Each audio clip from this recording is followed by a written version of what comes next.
오늘 본문의 말씀은 우리가 일상생활에서 범하기 쉬운 그러한 우리가 알면서도 그리고 또 모르는 중에 또 이제 범하기 쉬운 그러한 잘못들에 대해서 열거하고 있습니다.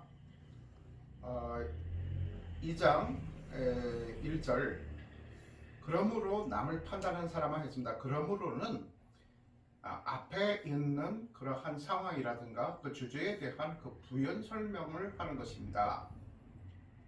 그래서 어떤 것이냐, 이제 앞에서 지금 그 이방인들을 향해서 바울 사도가 지금 이방인들의 그러한 죄악이라든가 그리고 또 이제 쉽게 말해서 어떤 하나님의 그런 그 질서를 무너뜨리는 그러한 범죄를 하는 그런 사람들, 그리고 이제 하나님께서 이제 주권적으로 이행하시고자 하는 그러한 일들을 가로막고 그리고 또 하나님을 향해서 대적하는 사람들에 대해서 어떠한 하나님께서 진노를 하시고 하나님께서 그리고 또 그들을 어떻게 벌하시는지에 대해서 이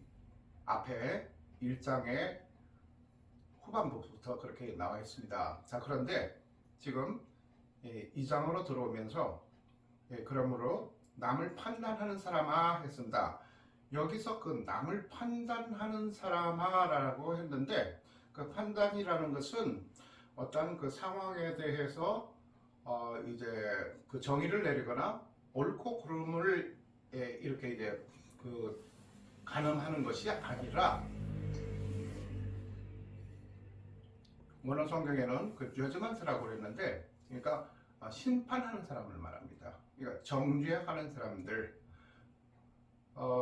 그래서 여기서 그 남을 판단하는 사람아, 직접적으로는 누구냐면은 바로 그 유대인, 율법주의에 빠져 있는 유대인들을 말합니다. 그러니까 유대인들은 어떠한 믿음을 가지고 있었느냐면은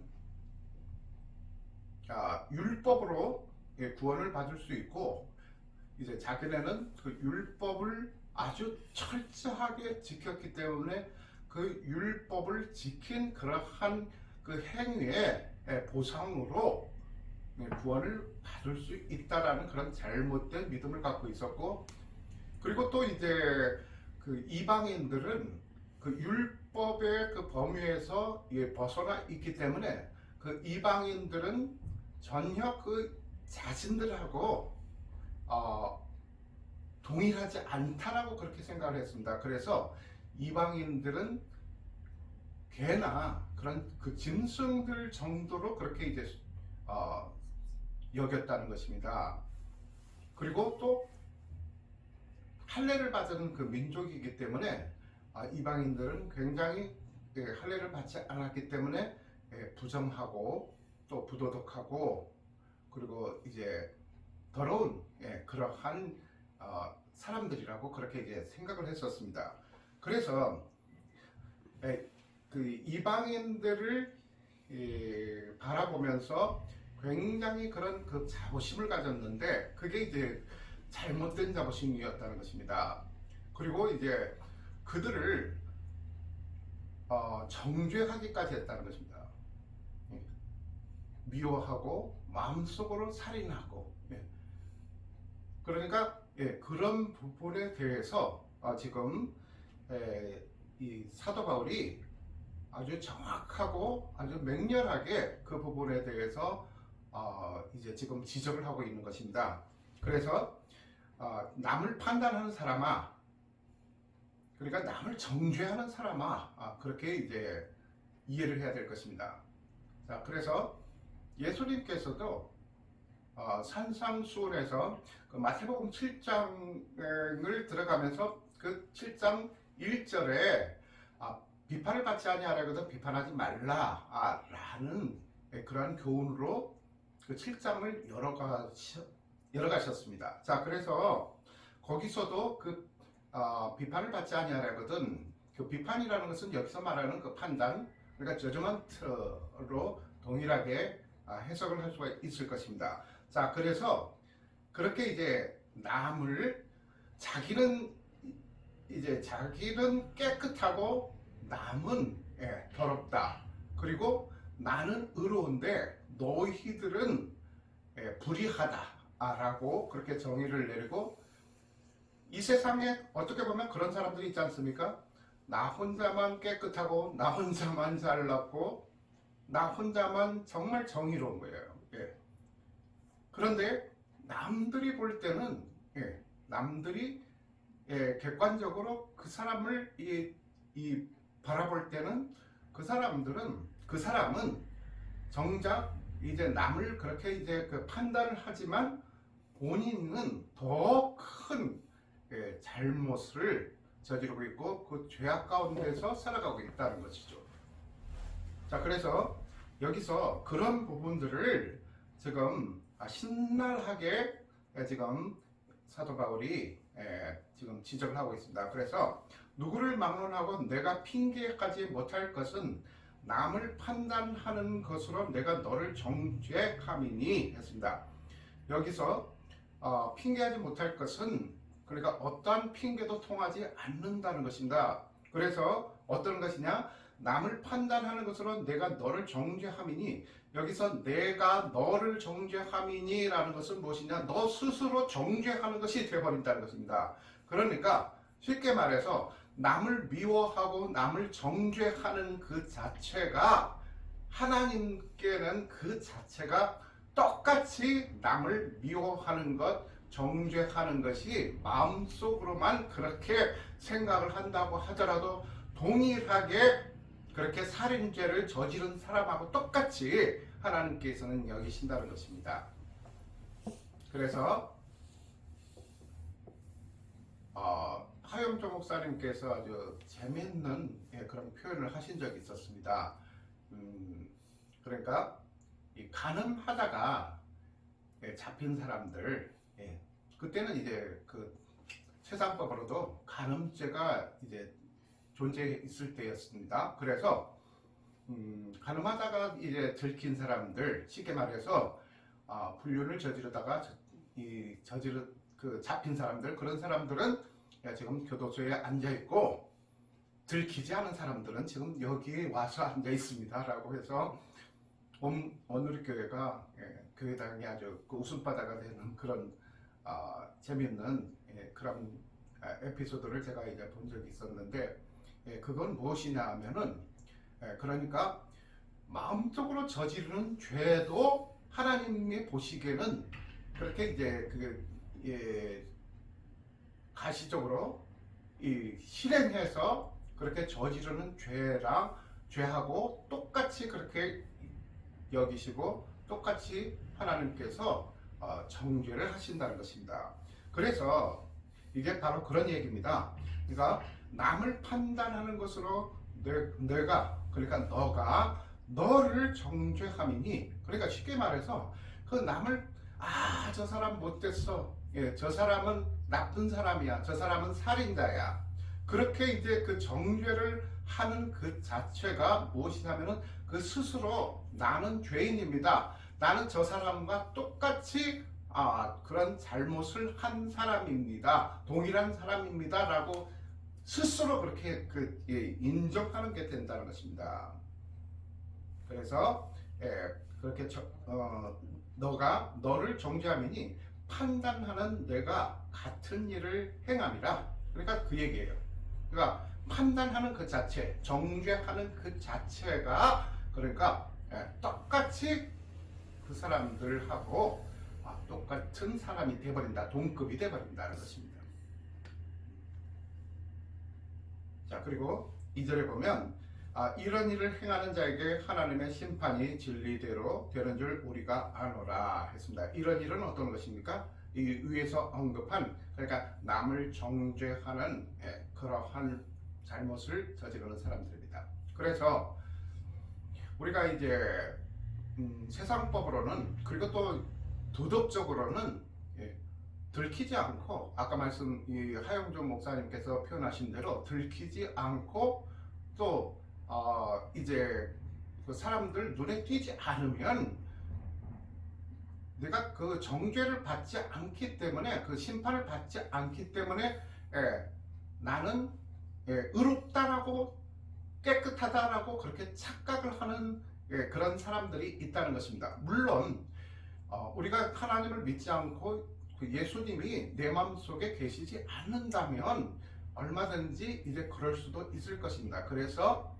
위선에 빠질 수 있고 그렇게 가식주의에 빠질 수도 있을 것입니다. 그러나 하나님을 믿는 하나님의 백성들에게는 그게 통하지 않는다는 것입니다. 하나님께서는 우리 마음속을 들여다보시고 우리 마음으로 살인을 한다고 하면 똑같이 칼을 들고 다른 사람을 상대를 찔러서 해서 죽음에 이르게 하는 그러한 범죄와 똑같은 죄를 범하는 것으로 간주를 한다는 것입니다.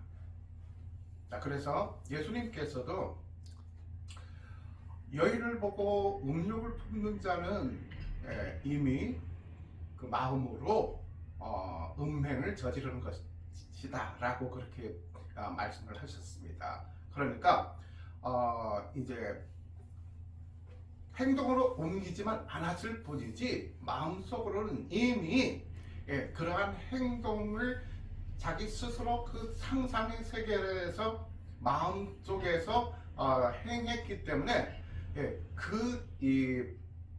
드러나게 하는 죄와 그리고 마음속으로 그렇게 아무도 모르게 은밀하게 이 세상 누구도 모르는 것 같지만 그러나 그렇게 이제 죄를 범함으로써 그러나 하나님께서는 그 속내를 들여다보시고 우리 마음을 들여다보시고 그 사람의 똑같은 죄인이라는 것을 하나님께서는 훤히 들여다보신다는 것입니다.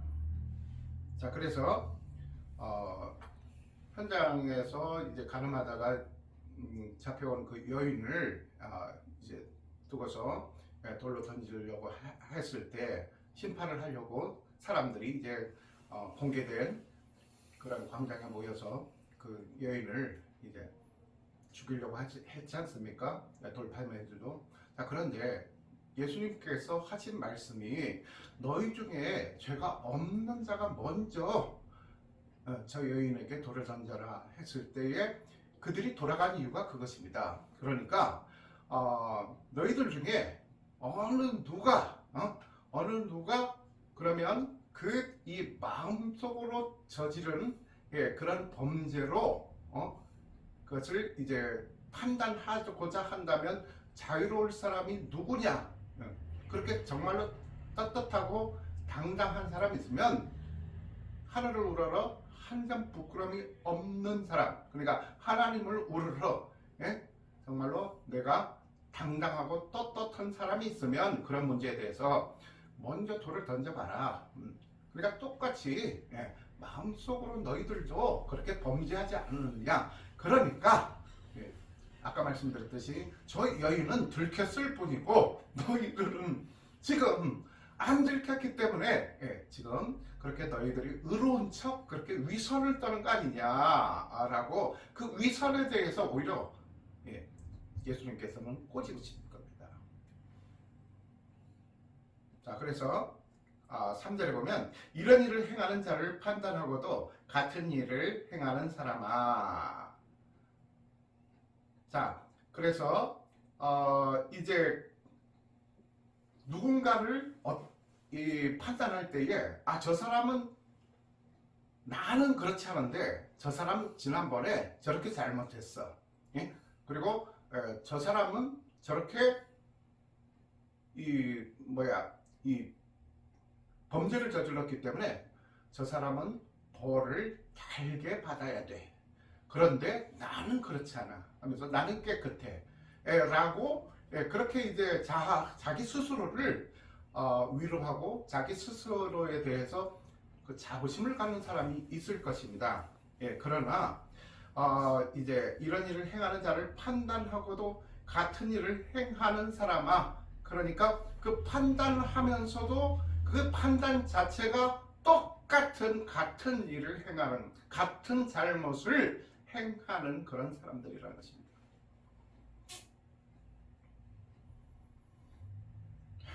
요즘 한가는 세상을 이제 우리나라를 떠들썩해 하는 아주 인기 연예인, 인기 가수라고 해야 되나요? 그러면 세상법으로는 물론 그 친구가 잘못을 한 것이죠. 그런데 그 친구에 대해서 나는 술도 안 먹고 나는 실수도 하지 않고 그렇게 술 먹고 차를 운행하지도 않는데 저 사람은 아주 죄질이 나빠. 그렇게 이제 판단을 하게 된다면 그것은 똑같이 나도 그 사람과 똑같은 그 죄를 범하는 결과를 초래한다는 것입니다. 그렇게 따지면 정말로 우리가 그 죄의 대가로부터 자유로울 사람이 어디 있겠습니까? 그래서 절대로 그렇게 상대를 판단하지 말라는 것입니다. 그러니까 이제 불의를 보고 눈 감으라는 것이 아닙니다. 그리고 잘못된 것에 대해서 묵인하고 외면하고 회피하라는 것이 아닙니다. 그게 아닙니다. 나만 피해를 안 입으면 돼. 그러니까 저렇게 이제 그 잘못을 한 사람이 있으면 똑같이 그 사람에 대해서 판단을 해버리면 나도 나쁜 사람 되니까 아이고 애당초 그러한 그 환경에는 접근도 하지 말아야 되겠다. 그런 얘기가 아니라는 것입니다. 네.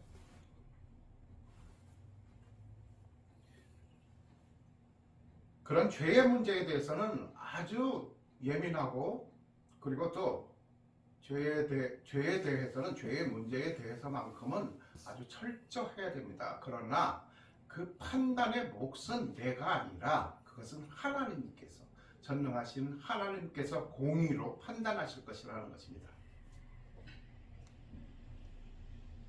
그래서 다시 이런 일을 행하는 자를 판단하고도 같은 일을 행하는 사람아 똑같은 사람아 내가 하나님의 심판을 피할 줄로 생각하느냐?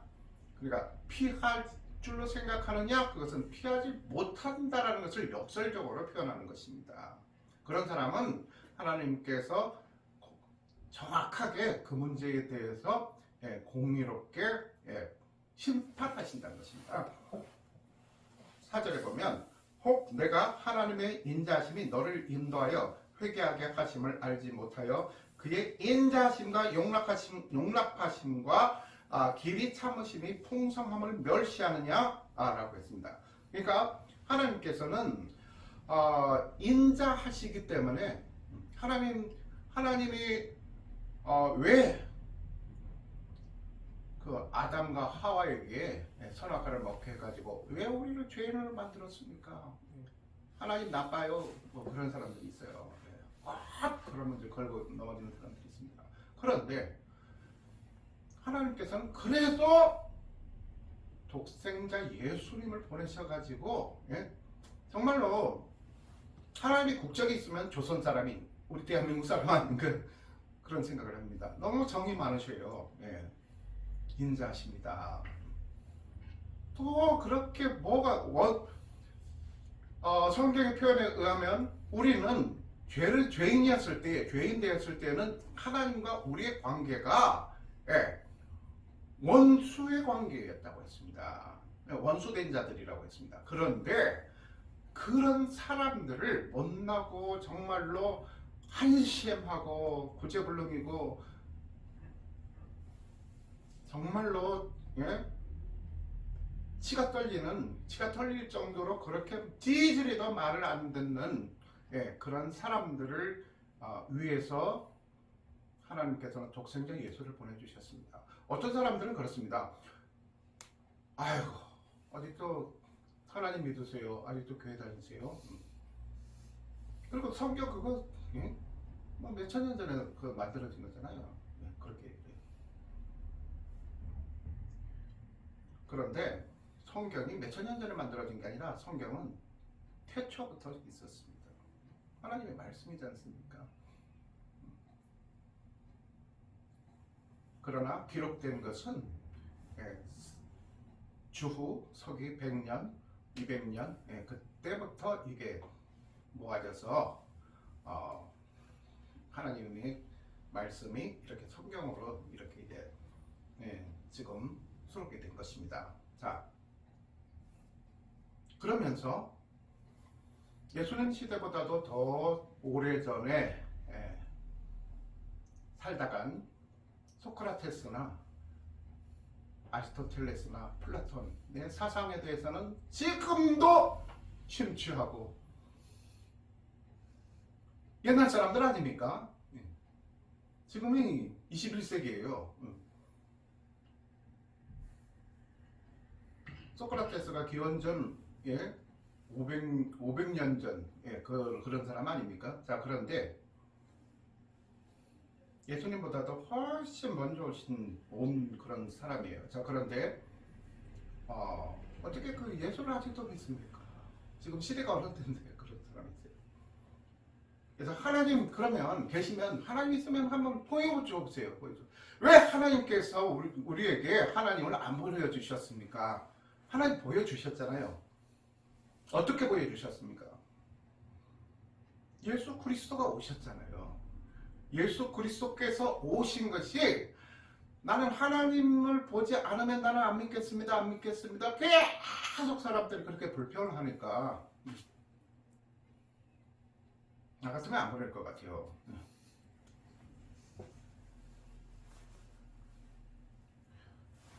하나님을 믿으면서 이제 자꾸 생각이 드는 것이 무엇이냐면은 정말로 하나님처럼 관대하고 너그럽고 인자한 사람이 되어야 되겠구나.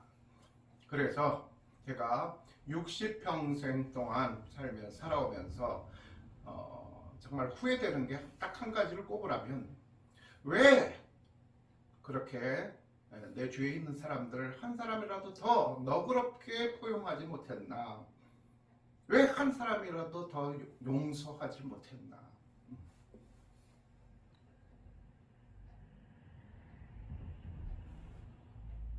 하나님은 그런데 그럼에도 불구하고 하나님은 우리 죄를 용서해 주셨어요. 다시 에덴 동산보다도 더 좋은 곳으로 가게 해주셨어요. 하나님께서는 또 그리고 하나님의 모습을 보여주셨습니다. 그래서 부활하셨죠. 그리고 부활하신 그 다음부터는 하나님이 그러면 이 세상에 안 계신 겁니까? 하나님이 계십니다. 어디 계십니까? 우리 마음속에 계시다는 것입니다. 자, 그래서 하나님의 인자하심이 너를 인도하여 회개하게 하심을 알지 못하여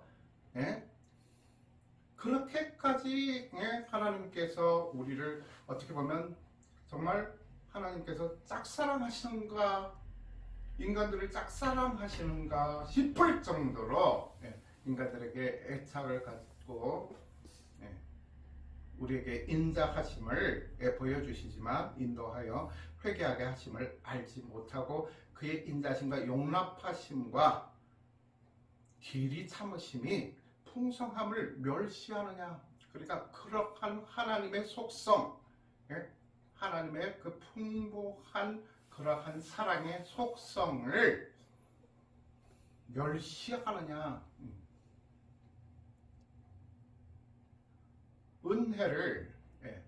은혜로까지 이렇게 이제 보답하는 것까지는 바라지 않겠습니다. 그런데 은혜를 원수로 갚는 사람들이 있습니다. 은인을 아주 나의 원수로 그렇게 취급하는 그런 사람들이 있습니다. 그래서 바로 지금 그 얘기를 하는 것입니다. 5절 다만 내 고집과 회개하지 아니한 마음을 따라 진노의 날 곧 하나님의 이루신 심판이 나타나는 그날에 임할 진노를 너에게 쌓는도다. 그래서 다만 내 고집과 회개하지 아니한 마음을 따라, 유대인들을 보면 아스케나즘이라고 그럴까요? 그런 사람들 보면은 진짜 고집 세고 고지식하고 꽉꽉 막혔습니다. 꽉꽉 막혔어요.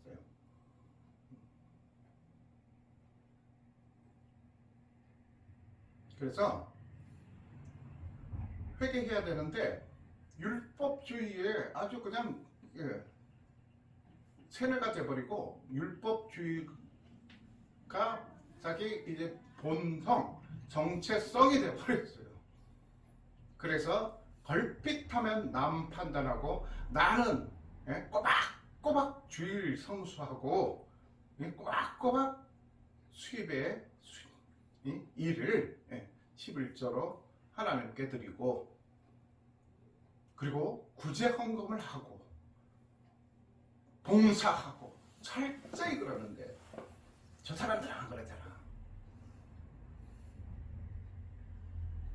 자, 교회를 이렇게 돌아보면은 꼭 그런 사람들이 있어요. 교회 헌금 많이 한다고 해가지고 교회에 마치 주인처럼 행세하는 사람이 있어요. 목회자도 좌지우지하는 그런 사람들이 있습니다. 그런 집사들, 그런 장로님들 많이 있습니다. 많이 봤어요. 그렇지 않은 교회를 찾기가 어려울 정도로 참 심각한 것입니다. 심각한 것이죠. 그래서 그 사람들 마음 가운데 뭐가 있습니까? 아주 그 풍성한 그런 하나님의 사랑과 은혜가 아니라 풍성한 자기 만족, 자기 도취, 그리고 자기 아집으로 그냥 꽉꽉 채워져 가지고 하나님 말씀이 비비고 들어갈 틈이 없어요. 그래서 회개하지 아니한 마음을 따라 진노의 날, 곧 하나님의 의로우신 심판이 나타나는 그날에 임할 진노를 내게 쌓는도다. 지금 당장 내가 잘못해도, 난 잘못하면 바로 그냥 내가 어디 가다가 코가 깨지든지, 아니면 뒤로 넘어져가지고 뒤통수가 깨지든지, 팔이 문지러지든지 그럴 줄 알았거든요. 그런데 해보니까 괜찮은 거예요. 그러니까 그 다음부터는 그 다음부터도 처음이 어렵지, 그 다음부터는 쉬워지는 거예요. 계속 그렇게 그 죄가 쌓이는 거예요. 그러다가 어떻게 변하느냐면은 결국은 하나님이 계신가? 하나님이 계시다면 너같이 그렇게 그때 잘못했을 때 벌써 벌 받았어야 되잖아. 하나님은 지난번 말씀드렸듯이 그때 뭐 잘못할 때마다 그냥 바로 벌 주고 그러시는 하나님이 아십니다. 여기에 지금 아까 4절에 인자심과 용납하심, 길이 참으심, 이런 하나님의 그러한 자애로움, 그리고 풍성한 하나님의 은혜, 하나님의 그러한 은혜 가운데 우리가 살아가기 때문에 하나님께서는 용납하시고 끝까지 또 참아주신다는 것입니다. 그러다가 결국은 하나님께서는 잘못에 대해서, 그 죄에 대해서 꼭 그 값을 물으시는 분이십니다. 6절에 하나님께서 각 사람에게 그 행한 대로 보응하시되, 그러니까 정말로 순종한 사람들, 하나님 말씀에 순종하고 하나님 말씀대로 살고자 한 사람들, 그리고 또 정말로 내가 그런 사람들이 있지 않습니까? 마음은 원인데 육신이 약한 사람들이 있습니다. 왜 없겠습니까? 대부분 그렇지 않습니까? 저도 거기서 예외일 수 없죠. 예. 자, 그런데 그래, 내가 마음이 그렇게 이 정도밖에 안 되기 때문에, 신앙이 이 정도밖에 안 되기 때문에 나는 그냥 포기할래, 이러는 사람과 이러면 안 되는데, 잘못을 저지르면서도 이러면 안 되는데 왜 그렇습니까? 누구 때문에 그렇습니까? 내가 차라리 하나님을 몰라버리면, 예수 그리스도의 존재를 내가 부정해버린다면, 아예 그런 환경에서 벗어난 그런 다른 세계에서 이제 내가 지내왔으면 차라리 마음이 편할 것인데, 항상 마음 한구석에는 뭔가가 걸리는 게 있어요. 힘들어요. 누구 때문에? 하나님 때문에. 자, 그러면서도 이제 내가 잘못을 하는 것이에요. 그러면 안 되죠. 물론 안 되지만, 그러나 그러면서도 포기하고 에라 모르겠다, 내 인생, 내 마음대로, 내 인생이기 때문에 내가 내 마음대로 하는데 누가 뭐라 할 거야 해가지고 그렇게 살아가는 사람보다는 훨씬 그런 사람들, 그 앞에 전자의 그런 사람들이 하나님 보시기에는 조금이나마 그 사람들을 의롭게 여겨주신다는 것입니다. 그래서 마음의 중심에는 하나님이 계시기 때문에 괴로운 거예요. 어떤 죄에 노출되었을 때에, 죄의 환경에 근접했을 때에 마음이 편치 않고 힘들어지는 거예요. 그게 하나님께서는 굉장히 중요한 그러한 정죄의 기준이 될 수가 있을 것입니다. 자, 그 다음에 그래서 다시 말하면 하나님께서 이제 그 각 사람에게 그 행한 대로, 그러니까 순종하지 아니하고 마음속에, 그러니까 성경책은 들고 다니면서 꼬박꼬박 교회는 나오지만 마음속에는 세상 사람들보다 더 그 사악한 그러한 마음이 자리 잡고, 그리고 또 하나님과 동떨어진, 그리고 심지어는 하나님을 조롱하고 멸시하는 그런 사람들이 있습니다. 그런 사람들에게는 하나님께서는 심판하실 것이고, 아까 말씀드렸듯이 내가 이 정도밖에 안 되나, 죄를 짓지만 그래도 하나님, 저는 나약한 죄일 수밖에 없습니다. 해서 회개하고. 그런데 지난번에도 말씀드렸듯이 그 회개라는 것은 뉘우치는 것으로 끝나는 것이 회개가 아닙니다. 회개라는 것은 하나님께 이제 고백을 하고 내 자신의 잘못을 인정을 하고 뉘우쳤으면 다시 반복하지 않는 것이 회개라는 것입니다. 뉘우침과 회개의 차이점입니다. 그래서 그러한 그 행한 대로 하나님께서 보응하신다는 것입니다. 참고 선을 행하여 영광과 존귀가 썩지 아니함을 구하는 자에게는 영생으로 하시고, 그러니까 무엇입니까? 참는 것은 무엇입니까?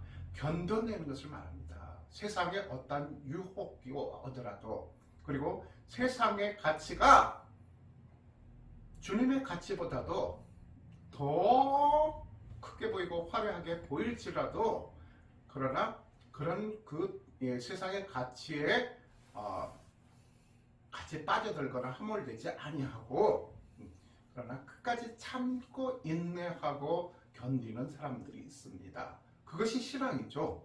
그래서 참고 선을 행하여 영광과 존귀가 썩지 아니함을, 그러니까 이 1장 중후반부터 사람들이 어땠습니까? 영광스러운 그 조물주이신 하나님을 찬양하고 숭배하는 것이 아니라 썩어질 그러한 세상적인 것들과 우상들을 더 그들에게 그 영광을 돌리고 그들을 숭배한다는 것입니다. 그런 사람들은 어떻습니까? 하나님께서 진노하시고 하나님의 심판을 피하지 못한다는 그러한 1장의 내용이 있었듯이, 그러니까 반대로 여기서는 그 선을 행하여 영광과 존귀가 썩지 아니함을 구하는 자에게는 영생을 하시고, 그렇게 썩지 아니할 주님의 그 영광과 존귀를 위해서 살아가는 그러한 그 성도들에게는 하나님께서 영생을 선물로 허락해 주신다는 것입니다. 오직 당을 지어 진리를 따르지 아니하고 불의를 따르는 자에게는 진노와 분노로 하시리라. 여기서 꼭 보면은 자기가 뭔가 이렇게 이제 불리하고 그러면 꼭 그 파당을 조직하는 사람들이 있어요. 꼭 끼리끼리 뭉쳐서 그러니까 이제 10사람이 있다. 그러면 한 사람이 그래도 의로운 거예요. 예. 그러니까 꼭 이 성경적인 그런 의로움 말고라도, 그러니까 이 도덕적으로라도 이렇게 의롭다고 그렇게 이제 보여지는 사람이 있고, 그리고 이제 그 의롭지 못한 사람들, 그런 사람들이 9이 있다. 그러면 그 9이서 파당을 조직해요. 그래서 그 의로운 사람을 불의하다고 오히려 모함하고 몰아내고, 그리고 또 심지어는 왕따를 시킨다는 것입니다. 오직 당을 지어 진리를 따르지 아니하고 불의를 따르는 자에게는 진노와 분노로 하시리라. 진리를 따르지 아니하고, 진리는 복음의 진리, 그리고 진리는 곧 예수님, 하나님을 말합니다. 자, 그래서 진리를 따르지 아니하고 불의를 따르는 자, 그러니까 그 진리를 따라야 되는데 불의를 이제 행하는 게 더 나에게 지금 당장은 유익한 것 같고 더 편하고 또 내 체질에 맞는 것 같아요. 그래서 꼭 그렇게 이제 진리의 반대로 가는 사람들이 있습니다. 행하는 사람들이 있습니다. 그들에게는 진노와 분노로 하신다는 것입니다. 악을 행하는 각 사람이 영에는 환난과 공고가 있으리니 먼저 유대인에게요. 자, 악을 행하는 각 사람이 영에는 환난과 공고가 있습니다. 그러니까 그 잘못을 하는 사람들, 죄를 지으는 사람들, 그런 사람들에게는 환난과 공고가 있다는 것입니다. 그러니까 그 속에 어떤 그런 이 기쁨과 그리고 소망이 없어요. 늘 공고하고, 그리고 또 하는 것마다 이제 잘 되는 것 같지만 꼭 끝에 뭔가가 꼬여서 일이 그르친다든가, 그렇게 이제 그런 환란이 계속 이렇게 이제 반복되고 일상이 되어버린다는 것입니다. 자, 지난번 제가 예를 들면서 말씀을 드렸습니다만은 어떤 그런 쾌락주의에 빠져가지고 내가 한번 즐겁게 한번 살아보겠다, 한 번뿐인 인생, 이번 생은 정말로 내가 하고 싶은 거, 쾌락을 위해서 정말로 내가 즐기면서 한번 살아보겠다 한다고 해서 그 사람의 마음속에 기쁨이 있습니까? 어떤 평강이나 평안이나 소망이 있습니까? 그 마음속은 항상 공고하다는 것입니다. 허무하고. 그래서 그런 대상들이 있는데, 먼저는 유대인에게요, 그리고 헬라인에게며 했습니다. 그러니까 왜 유대인에게입니까? 하나님의 이 방법이 사도 바울이 선교의 그러한 그 방법, 그리고 우선순위, 선교 대상의 우선순위, 먼저 유대인이고 그 다음에 헬라인, 이방인들에게 간다고 했지 않습니까? 그게 바로 결국은 하나님의 질서입니다. 그래서 먼저 유대인에게. 왜 그렇습니까? 어쨌든 좋으나 싫으나 하나님의 백성으로 세운 백성들이라는 것입니다. 세움바 된 그러한 백성들이 유대인들이라는 겁니다. 그래서 먼저 그 유대인들을, 그러니까 항상 이제 모델로 하나님께서는 그러니까 쉽게 말해서 샘플로 그들을 사용하시고 그들에게 본보기를 보여주시기 때문에 그러니까 항상 그 유대인이 먼저 되더라. 그러니까 죄를 범하게 되면 먼저 유대인들에게 그 순서가 그 심판의 순서가 그렇게 이제 하나님의 진노의 순서가 그렇게 이제 임하는 것이고 그 다음에 이방인에게 그리고 또 반대로 선을 행한 진리를 따라서 선을 행한 그러한 유대인들에게는 또 아무리 유대인이라지만 그래도 하나님께서는 그들에게 먼저 상을 베푸신다는 것입니다. 자, 그래서 10절 선을 행하는 각 사람에게는 영광과 존귀와 평강이 있으리니 먼저 유대인에게요 그리고 헬라인에게라. 그거죠? 그러니까 반대로 생각해 보면 선을 행하는 사람들에게도 역시 먼저 유대인에게요 그리고 헬라인에게 그 영광과 존귀와 평강이 임한다는 것입니다. 그리고 마지막으로 이는 하나님께서 외모로 사람을 취하지 아니하심이라. 자, 그래서 먼저 그 순서가 그렇게 정해졌을 뿐이지 누구에게 더 큰 그렇게 정죄를 하셔서 더 큰 벌을 형벌을 내리시고 누구는 유대인이니까 좀 봐주고 그렇게 하는 게 아니라는 것이에요. 그래서 여기서 왜 느닷없이 또 외모가 나오느냐면은 지난번에 제가 사도행전에서 사도행전 강해를 하면서 그때도 이제 말씀을 드린 적이 있었지만 여기서 외모라는 것은 그 사람의 그 이제 이 용모를 말하는 것이 아니라 그러니까 편애를 말하는 것입니다. 그러니까 하나님께서는 외모로 취하지 아니하신다는 것은 여기서 그 페버리티즘이라고 해서 그러니까 이제 편애 그러니까 편애하지를 않으신다라는 것이에요. 누구는 더 그러니까 이방인은 유대인들처럼 유대인들 생각처럼 이방인은 그렇게 유대인들처럼 그렇게 멸시하거나 하나님께서 그들을 무시하거나 그리고 그들을 심지어는 개취급하거나 그렇지 아니한다는 것입니다. 저희들도 이제 이방인 아닙니까? 유대인이 아니기 때문에 자, 똑같이 생각하신다는 것입니다. 똑같이 여기신다는 것이에요. 그래서 똑같이 여기신다는 것은 또 이제 말씀을 드렸지만 그렇게 누구에게 더 편애를 하고 누구에게 더 후하게 여기고 더 후하게 주시고 더 베풀어 주시고 또 누구에게는 인색하시고 그렇지 않다는 것입니다.